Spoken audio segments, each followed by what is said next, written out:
आप सभी का सुभाष सर साइंस क्लासेस में स्वागत है। आज के लेक्चर में हम पढ़ेंगे प्रेजेंट कंटीन्यूअस टेंस। क्या पढ़ेंगे? Present continuous tense. आज हम प्रेजेंट कंटीन्यूअस की पहचान, कोई हिंदी का वाक्य हो और हम उस वाक्य में कैसे पहचाने कि ये प्रेजेंट कंटीन्यूअस का है। सबसे पहले इसकी पहचान देखेंगे, फिर इसके बाद इसमें सहायक क्रिया क्या लगती है, मुख्य क्रिया क्या लगती है, फिर इसके बाद ट्रांसलेशन का नियम क्या होता है। ये 4-5 चीजें हम ध्यान देंगे। सबसे पहली चीज किसको ध्यान देंगे? पहचान। किसको ध्यान देंगे? पहचान।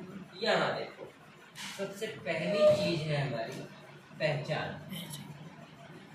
जिस किसी भी हिंदी वाक्य के अंत में रहा है, रही है, रहे हैं आदि आता है तो वह वाक्य प्रेजेंट कंटीन्यूअस टेंस का होता है। तो कहने का तात्पर्य, जहां भी आपको रहा है, रहे हैं, रही है आदि आपको मिले तो आप ये समझ जाना कि ये वाक्य प्रेजेंट कंटीन्यूअस टेंस का है। जैसे राम किताब पढ़ रहा है, राम किताब पढ़ रहा है, तो लास्ट में क्या है? रहा है। तो ये किसका वाक्य हो गया? Present continuous. किसका वाक्य हो गया? Present continuous tense.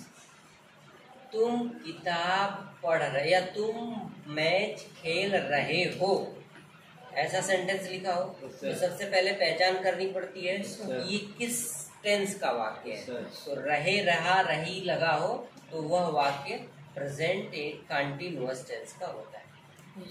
क्या लगा हो? वाक्य अंत में रहा है, रहे हैं, रही है आदि कोई सा भी क्रम आगे पीछे हो सकता है, उसकी कोई दिक्कत नहीं। रहा है, रहे हैं, रही है आदि आता है तो वह वाक्य प्रेजेंट कंटीन्यूअस टेंस का होता है। इसमें अगली चीज जो ध्यान देनी है हमें वो है मुख्य क्रिया। क्या है? मुख्य क्रिया। प्रेजेंट इंडेफिनिट टेंस में मुख्य क्रिया का फर्स्ट फॉर्म लगता है, लेकिन प्रेजेंट कंटीन्यूअस टेंस में मुख्य क्रिया के फर्स्ट फॉर्म में क्या लगता है? ING। मुख्य क्रिया के फर्स्ट फॉर्म में क्या लगता है? ING। जैसे रीड है तो इस टेंस का जब ट्रांसलेशन बताएंगे तो रीडिंग होगा। क्या होगा? रीडिंग। प्ले है, अगर खेलना है तो उसमें ING जुड़ेगा। क्या हो जाएगा? प्लेइंग। सिंग है तो सिंग। मतलब मुख्य क्रिया के फर्स्ट फॉर्म में ING जुड़ेगा। ठीक है।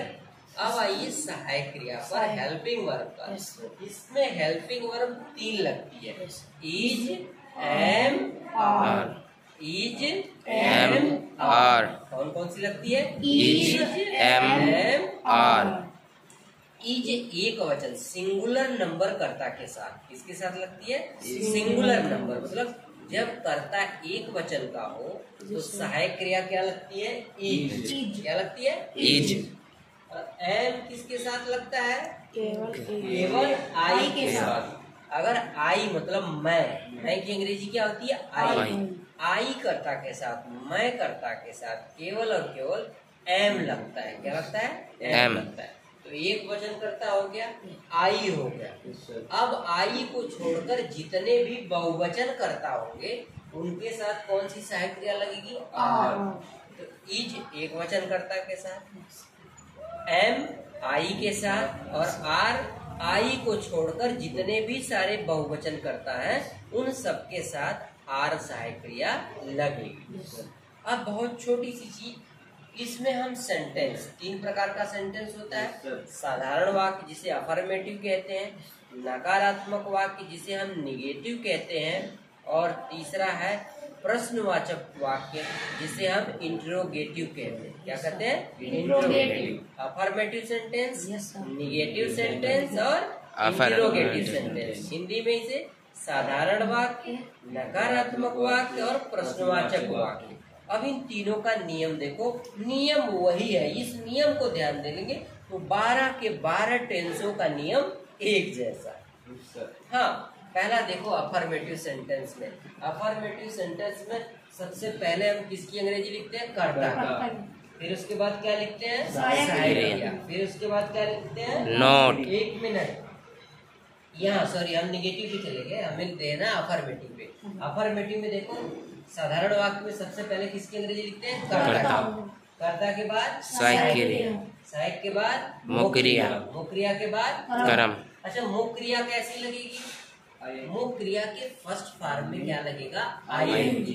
जैसे कोई एक सेंटेंस उदाहरण, राम किताब पढ़ रहा है। राम किताब पढ़ रहा है, तो सबसे पहले कर्ता राम, फिर राम के अनुसार सहायक क्रिया इज, फिर मुख्य क्रिया पढ़ने का काम, पढ़ने की अंग्रेजी होती है रीड, तो अब क्या आ जाएगी? रीडिंग। तो Ram is reading book. Ram is reading book. अब आ जाओ निगेटिव बुक। कर्ता, सहायक क्रिया, नोट, मुक्रिया, कर्म। अब इसी को ले लो, राम किताब नहीं पढ़ रहा है। राम किताब नहीं पढ़ रहा, तो इसका translation Ram is not reading book.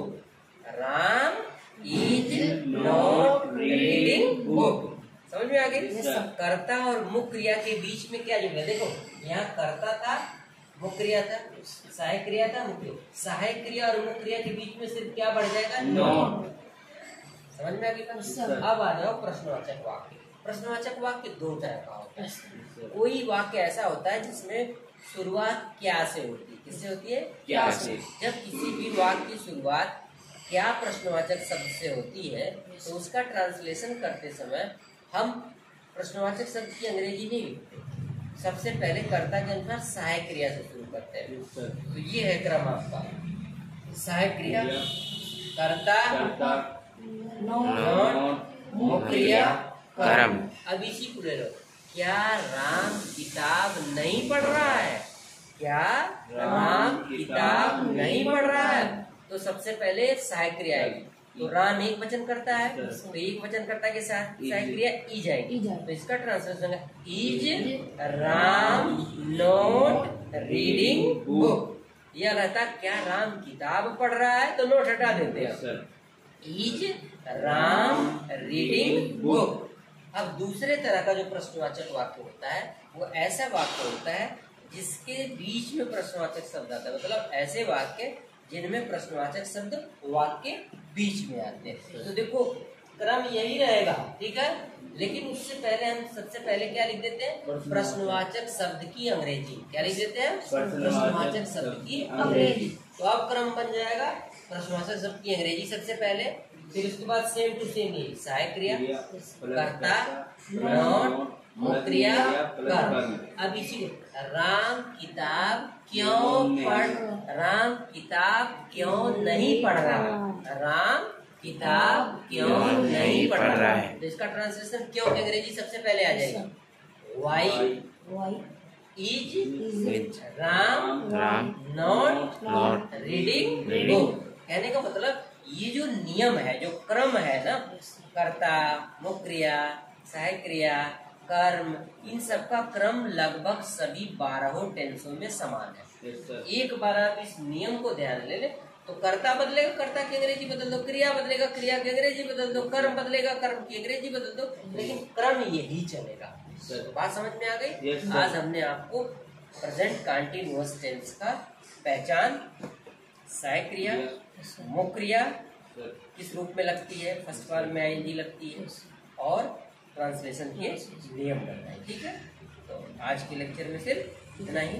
Channel को लाइक, सब्सक्राइब और बेल आइकन जरूर दबाना, ताकि अगला लेक्चर इम्पोर्टेंट आपको सबसे पहले मिले, और अपने दोस्तों के साथ भी शेयर करना, ताकि इम्पोर्टेंट लेक्चर आपके दोस्तों को भी पढ़ने को मिल जाए।